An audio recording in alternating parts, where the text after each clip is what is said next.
Bienvenidos a este nuevo episodio del Espacio Digital de Frente con Óscar Ortiz. Nuevamente el tema de la justicia genera indignación y también inseguridad entre la sociedad boliviana.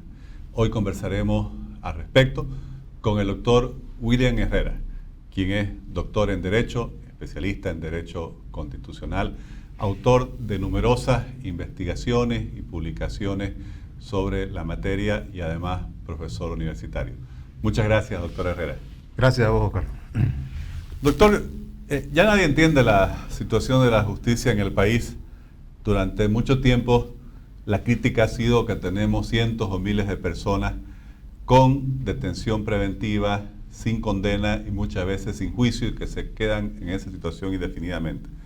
Pero ahora la sociedad boliviana está indignada porque el caso de una persona que había sido condenada con sentencia, con la pena máxima, sin derecho a indulto por asesinato, al año, los pocos meses, es enviada a detención domiciliaria y todavía continúa asesinando y violando, y después se descubre que el mismo juez había también liberado a otras personas en similar situación. ¿Cómo es su lectura? ¿Qué pasa con la justicia? No acaba de sorprendernos. Bueno, lo que ha sucedido es un caso más, no es raro.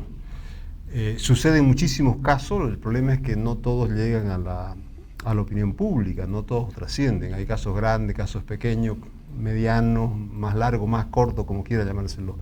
Y claro, este caso ha estallado por el caso Balcón, el juez Balcón, y el tema del feminicida. Da la particularidad que este juez es hermano del que era presidente del Consejo de la Judicatura, o sea, la máxima autoridad administrativa del Poder Judicial. Entonces, y esto nos da una pauta de la dimensión de la corrupción que hay dentro del Poder Judicial, que siempre la venimos denunciando y que ahora aparece esto casualmente como que fuera algo nuevo, pero para mí no es nuevo.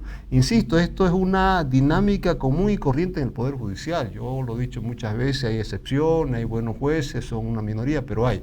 De modo que hay una mafia al interior del Poder Judicial, increíble, porque en este caso ha salido a flote, además, que no es solamente, por supuesto, el juez, está, por supuesto, el aparato, digamos, que está alrededor del juez, en este caso, subalterno, trabajadores sociales, el médico, en fin, todo los abogados, digamos, que han intervenido, que yo leyendo, resulta que el abogado era un exfuncionario del juzgado, por lo tanto tenía información privilegiada y después se iba a buscarlo, ya cuando dejó el juzgado se va a buscar a los interesados y en fin sale todo esto. Y casualmente también este mismo juez fue quien largó este famoso caso que sucedió aquí en Santa Cruz en el 2004, Centella, que la descuartizó a su víctima y la guardó en una heladera. Fue un caso también monstruoso en aquel entonces y que claro, no hemos olvidado porque bueno, vienen otros casos, un caso de corrupción tapa al otro, el otro tapa al otro y estamos en un mundo de corrupción y de escándalo, de modo que ya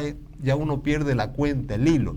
Por lo tanto, a mí no me parece extraño y solamente esto es una evidencia más del desmadre en el que está en el Poder Judicial, en el que está el Poder Judicial.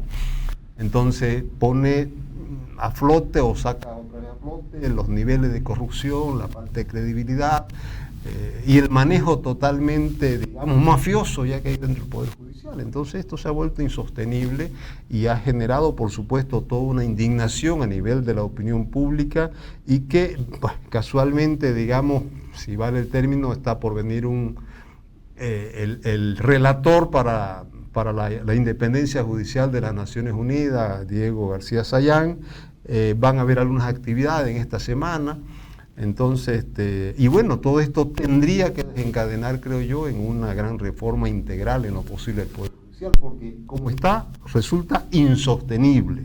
Insostenible porque esto genera impunidad y la impunidad genera inseguridad, no solamente inseguridad ciudadana, sino también inseguridad jurídica. ¿No es cierto? El mensaje que se proyecta afuera es que en Bolivia, por supuesto, el Poder Judicial no es independiente, no es imparcial, no es probo y por lo tanto los derechos y las garantías, los bienes y la dignidad de la persona queda expensa a los vaivenes políticos y depende finalmente de cómo se maneje todo esto. Mencionaba en su explicación que es necesaria una reforma integral del sistema de justicia. ¿Qué significa eso para los que no somos del ámbito judicial? Ya, el sistema de justicia, digamos, tiene 4 ejes o 4 patas, por decirlo de alguna manera, ¿no? Una cosa es el Poder Judicial. Como Poder Judicial tenemos el Ministerio Público, tenemos la policía y tenemos el sistema carcelario.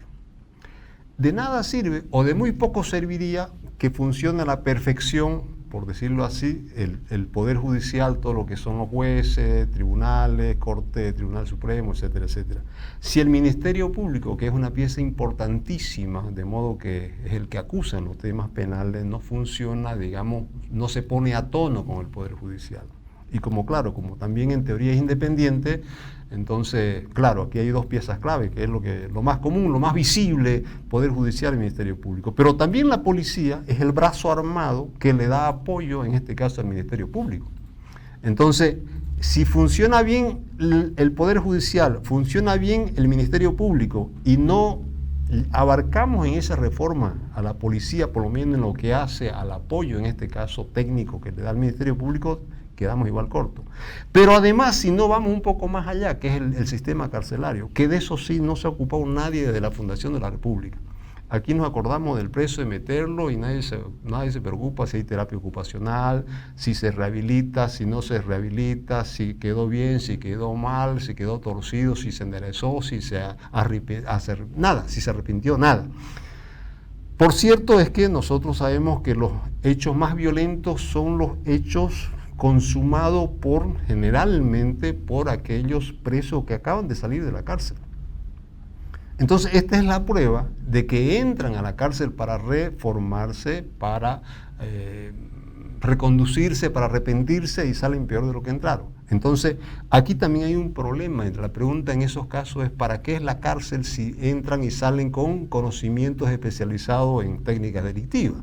Entonces, esto es lo que se habla, a esto es lo que yo me refiero cuando hablo de una reforma integral. Lo ideal es que poder abarcar estos 4 aspectos para que, digamos, pudiéramos tener, ojalá en algún momento, una gran reforma, porque cada eje, cada pata, por decirlo así, tiene su propia particularidad. El Poder Judicial tiene sus cosas, el Ministerio Público tiene la suya, la policía tiene su propia dinámica y el sistema carcelario también tiene lo propio.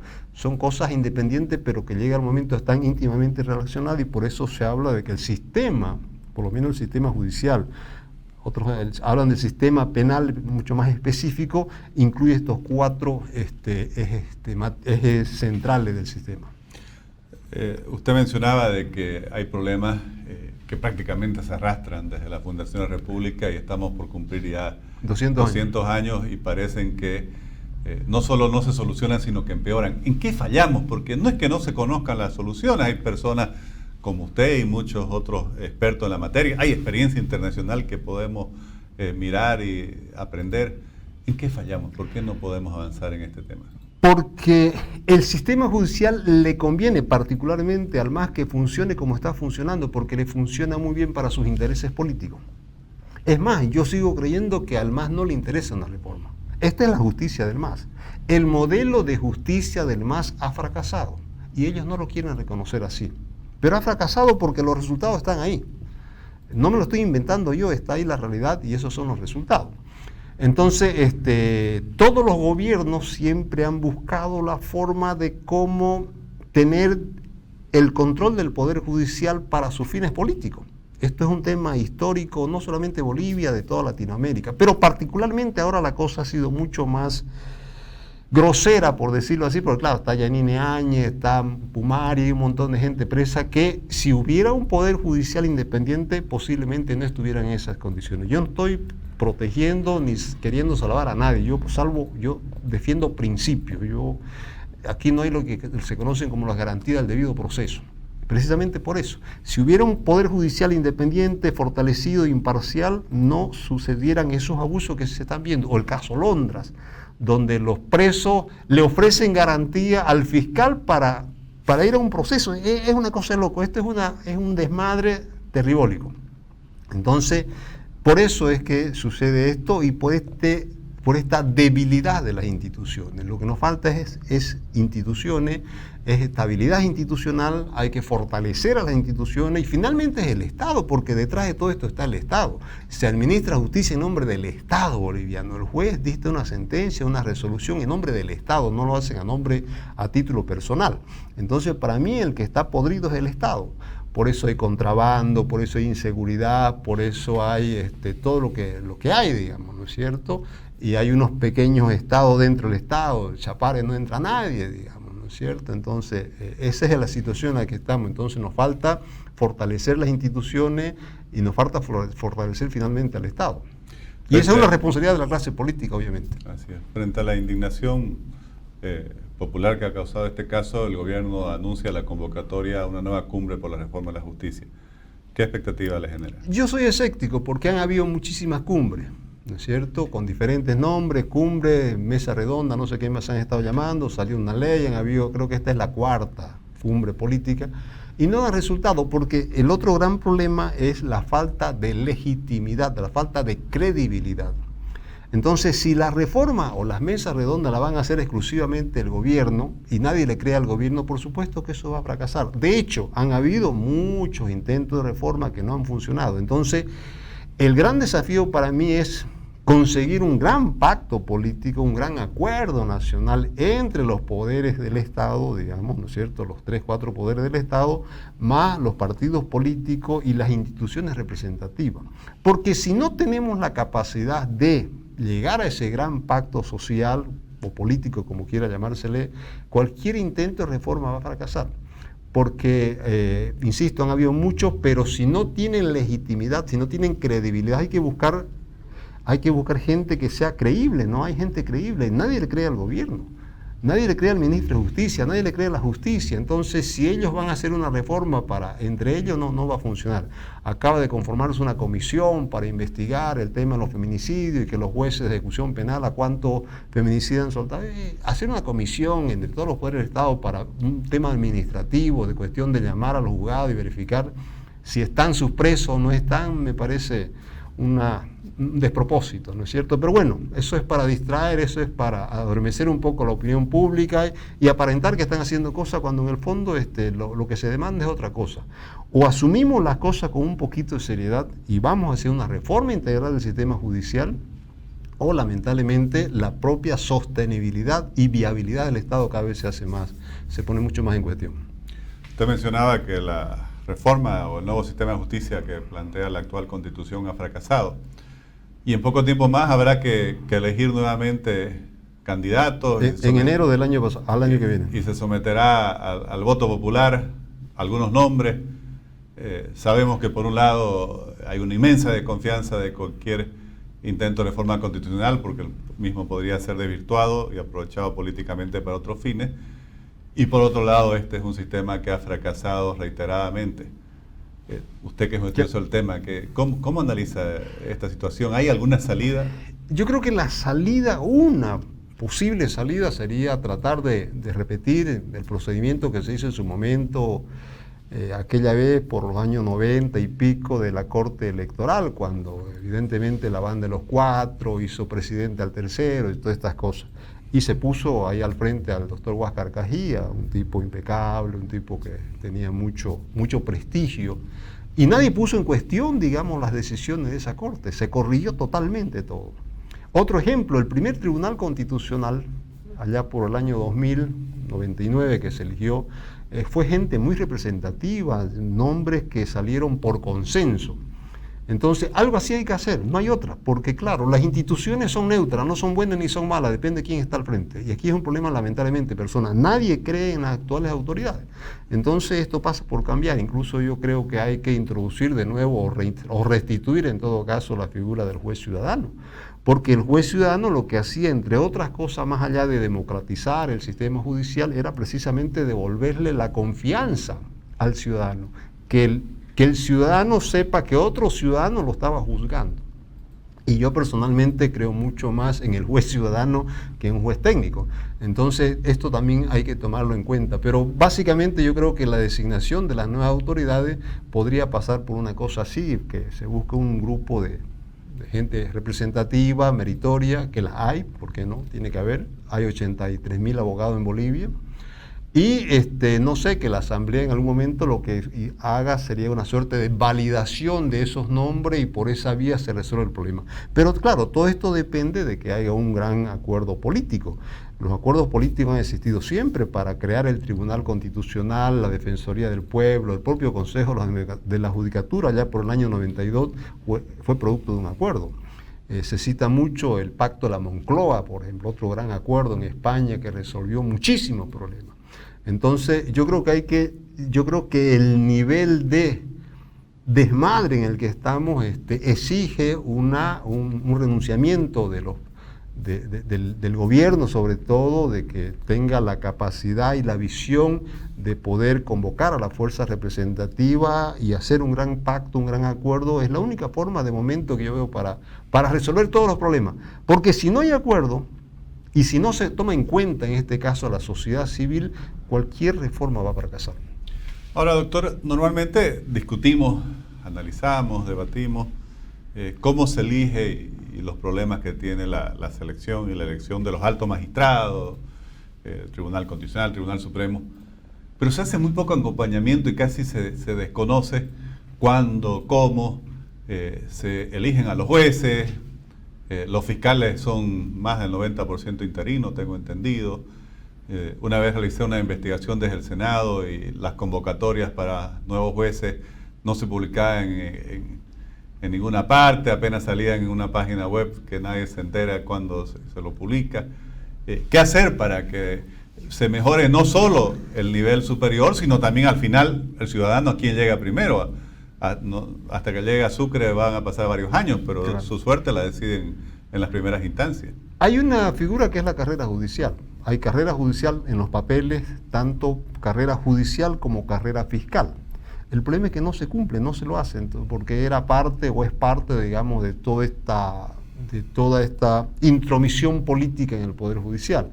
Entonces, hay como 600 de los 1.000 jueces, 1.138 jueces, hay como unos 600 jueces interinos. Eso es una barbaridad en pleno Estado constitucional de derecho, pero eso es la justicia del MAS. ¿600 de 1.500? Sí, no, 600 jueces interinos provisorios le llaman, de un promedio de 1.138 jueces que son en total a nivel nacional.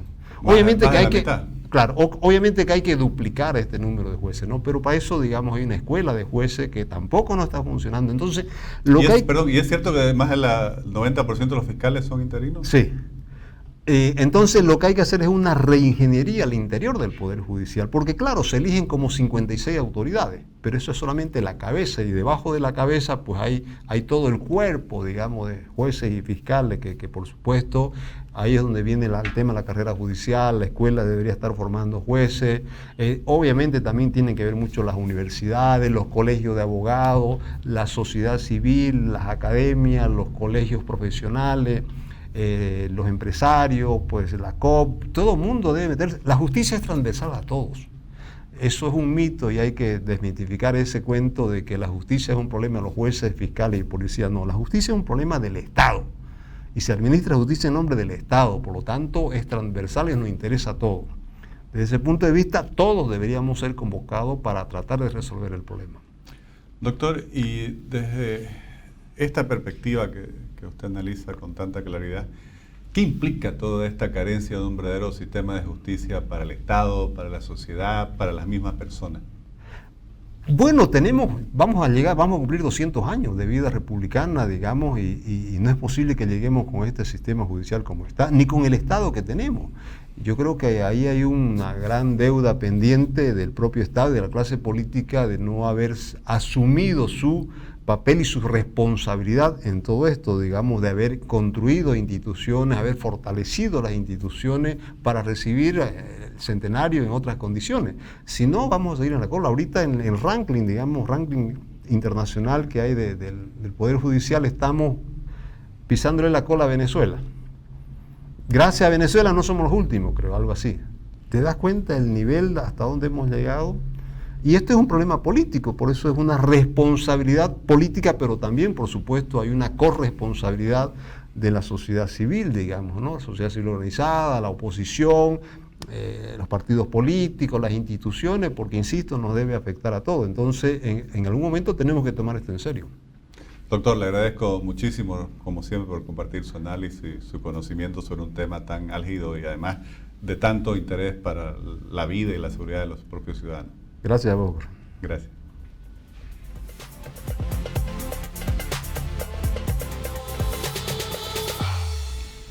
Definitivamente, mientras el sistema político no renuncia al control que quiere tener, que pretende o que tiene sobre el sistema judicial, sobre el sistema de la justicia boliviana, no va a haber solución, porque a partir de eso, obviamente, se manipula la justicia y se conculcan los derechos ciudadanos. El doctor William Herrera lanza una propuesta interesante. ¿Por qué no fijarse como una meta para el bicentenario el lograr un acuerdo nacional que permita realmente superar este fracaso histórico del país, que es la falta de un sistema de justicia independiente? Les agradezco por habernos acompañado en este nuevo episodio del Espacio Digital de Frente con Oscar Ortiz.